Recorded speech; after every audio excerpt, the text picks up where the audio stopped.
Стоп. Вот, бьем, значит, удары такие вот. И что еще?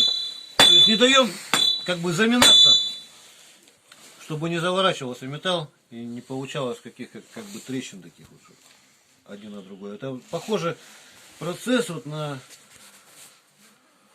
из теста вот делают лапшу, короче, примерно вот, когда тянете, чтобы она не порвалась, а была прочная. Тот же самый процесс, получается, идет. Растягиваем металл, как проволоку, как бы, ударами, уплотняем одновременно. Разбиваем карбиды. Поэтому каждый следующий удар у вас идет слабее, чем предыдущий. То есть по мере остывания удар становится слабее. Это раз. Что еще? Ну и вот, говорю, не делать заминов. Острые грани постоянно стараться сглаживать. Уголь березовый использую, древесный. Ну, березовый стараюсь, в общем-то. И он насыщает углеродом, как бы восполняет потери углерода, вернее, чтобы когда вот это получается. Ну, в общем, ждите следующих серий. Пока мы этот напильник разгоним, это дело не быстрое.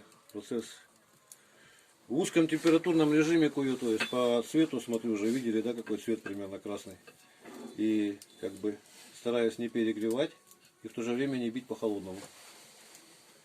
Ну и вот уже еще раз повторю, что каждый последующий удар у вас слабее, в зависимости от остывания металла. Всего доброго, до свидания.